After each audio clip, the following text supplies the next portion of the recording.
ভগবান শ্রীকৃষ্ণের জন্মতিথি জন্মাষ্টমী উপলক্ষে ৩ দিনব্যাপী এক ধর্মীয় অনুষ্ঠানের আয়োজন করল নবদ্বীপ পুরসভা। মুখ্যমন্ত্রী মমতা বন্দ্যোপাধ্যায়ের নির্দেশে গত বছর থেকে শুরু হওয়া এই উৎসব এবারও শুরু হলো রাধাবাজার পার্কের বিবেকানন্দ মুক্ত মঞ্চে। 25শে আগস্ট রবিবার সন্ধ্যায় 3 দিনব্যাপী এই অনুষ্ঠানের সূচনা করলেন পুরপ্রধান বিমান কৃষ্ণ সাহা। বিশিষ্ট অতিথি হিসেবে উপস্থিত ছিলেন নবদ্বীপের প্রবীণ শিক্ষাবিদ পণ্ডিত কুমারনাথ ভট্টাচার্য, নবদ্বীপ গৌড়ীয় বৈষ্ণব সমাজের সভাপতি প্রভুপাদ প্রেম গোপাল গোস্বামী, কার্যকরী সভাপতি অদ্বৈত দাস বাবাজি, মহাসচিব প্রভুপাদ কিশোর কৃষ্ণ গোস্বামী, প্রভুপাদ কৃষ্ণেন্দু চক্রবর্তী, প্রভুপাদ সুদীন গোস্বামী সহ বিভিন্ন ওয়ার্ডের কাউন্সিলর ও অন্যান্য বিশিষ্টজনেরা। শ্রীকৃষ্ণ ও মহাপ্রভুর প্রতি শ্রদ্ধা জানিয়ে অনুষ্ঠানে সম্মিলিতভাবে প্রদীপ প্রজ্বলন করেন পুরপ্রধান সহ আধ্যাত্মিক ব্যক্তিত্বরা। 27শে আগস্ট পর্যন্ত এই অনুষ্ঠানে আধ্যাত্মিক নানা অনুষ্ঠানের আয়োজন করা হয়েছে। এদিন সঞ্চালনার দায়িত্ব পালন করেন বিশিষ্ট শিক্ষাব্রতী সিরাজুল ইসলাম।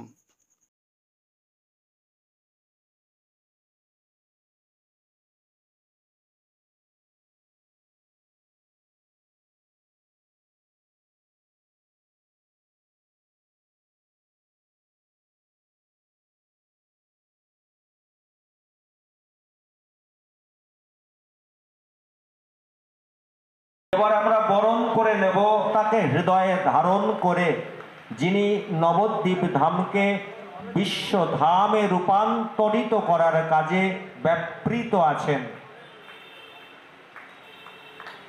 আজকে এই অনুষ্ঠানের একটা শুভ মুহূর্ত। এই অনুষ্ঠানের সৃষ্টি করেছেন আমাদের মাননীয় মুখ্যমন্ত্রী মমতা বন্দ্যোপাধ্যায়। গত বছরই এটার সূচনা করেন এবং তার নির্দেশেই পৌরসভার মাধ্যমে এই অনুষ্ঠানটা নবদ্বীপে সংগঠিত হচ্ছে। এটা নবদ্বীপবাসীর অনুষ্ঠান, নবদ্বীপবাসীর যে গৌড়ীয় বৈষ্ণব সমাজ আছে তাদের অনুষ্ঠান, এবং আমরা তাদের নির্দেশে, আমরা তাদের আজ্ঞা মাথায় নিয়ে আমরা এই অনুষ্ঠানটা পরিচালনা আমরা সকলেই করব, এই প্রতিজ্ঞা রাখছি। প্রথমে তুমি আমার গৌরহরি রাধা গোবিন্দ মিলিত তনু চৈতন্য মহাপ্রভু আমার গোপাল দোলায় দুলছেন এবং তার আবির্ভাব তিথিকে কেন্দ্র করে আমরা জন্মদিন করি না, হ্যাপি বার্থডে টু ইউ, জন্মদিন করি, নিজের বাচ্চা টাচ্চা সবার জন্মদিন করি, কত আনন্দ করি। কিন্তু ভগবান ব্রহ্ম পরমাত্মা তিনি যে জগতে এলেন, আবির্ভূত হলেন, জন্মালেন না। আমাদের জন্ম হয় কিন্তু তার জন্ম হয় না। সূর্যকে যদি কেউ বলে সূর্য কালকে পূর্ব দিকে জন্ম নেবে, এটা হয় না। সূর্য উদিত হয়, উদয় হয়, অস্ত যায়। এখন সূর্য এখানে নেই, কিন্তু সূর্য আমেরিকায় আছে, ওখানে আছে, বিভিন্ন দেশে আছে। ঠিক তেমনি ভগবান অবতরণ করেন, অবতরী নারায়ণ। সুতরাং তিনি অবতরণ করলেন, প্লেনটা অবতরণ করল। তা আমাদের ওই দুলোক থেকে ভুলোকে অবতরণ করছেন আমার প্রাণারাধ্য শ্রী গোবিন্দ গোপাল, পরম ব্রহ্ম পরমাত্মা ভগবান। ভাগবত বলছেন নচান্তন্য বৈচস্য না উৎপং না পিচাব, যার আদি নেই, যার অন্ত নেই, যার পূর্ব নেই, যার পর নেই, তাকে বলছে স্বয়ং ভগবান। অর্থাৎ ব্রহ্ম নিরাকার বলতে কোনো আকার নেই তা নয়, অসীম অনন্ত অনন্ত।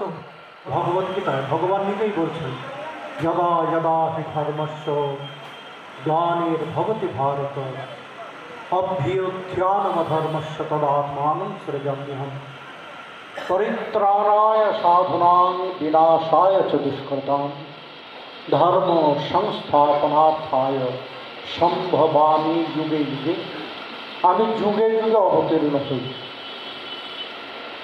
যুগের প্রয়োজনে, ভক্তের প্রয়োজনে, সাধুর রক্ষণে, দুষ্কৃতের বিনাশে।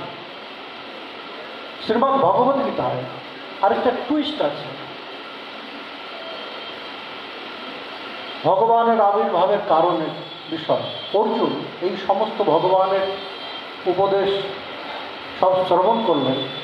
শ্রবণ করার পরে আবার যেন ভগবানকে ঘুরিয়ে প্রশ্ন করলেন, কৃষ্ণ তুমি আবির্ভূত হও, কেন হও? বলে অর্জুন, সে তো বললাম প্রথমেই যদা যদা ধর্ম। বলে হে কৃষ্ণ, শুধু এই ধর্মের স্থাপন আর যুব ধর্মের প্রবর্তন, দুষ্কৃতের বিনাশ করতে স্বয়ং ভগবান তোমাকে অবতীর্ণ হতে হয়, এ তো অবিশ্বাস্য কথা। জগতের সামান্য তুচ্ছাতি তুচ্ছ এক জীবকে তুমি কৃপা করলে তোমার কৃপাতে সেই সব কিছু করতে পারে। ভগবান তখন সেই টুইস্ট দেখালেন, বললেন যে না, ঠিক বলেছে, লোকশিক্ষার্থে আমার অবতরণ। যদ যদাচরতি শ্রেষ্ঠ তদবেতর জনা সযৎ প্রমাণং কুরুতে লোকস্তদর্বর্ততে। হে অর্জুন, আমি লোকশিক্ষার জন্য অবতীর্ণ হই। আমি অবতীর্ণ হয়ে জগতে সুশৃঙ্খল সমাজ গঠনের জন্য যা যা করব, সাধারণ জন তাদের স্বভাব শ্রেষ্ঠজনকে অনুসরণ করা, অনুকরণ করা।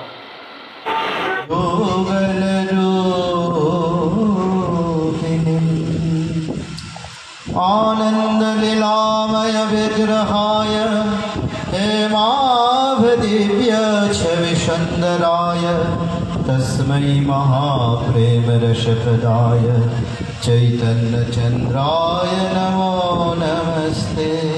কথা বলি, আমাকে বারবার বলা হচ্ছে ভাগবত রসবিদ্যা। আমার শিক্ষক শ্রী সিরাজুল ইসলাম মহাশয় আমাকে বলছেন, বড় লজ্জা লাগছে, কারণ ওনার হাত ধরে প্রথম রূপ গোস্বামীকে চিনেছিলাম, ওনার হাত ধরে প্রথম গোবিন্দ দাসকে চিনেছিলাম।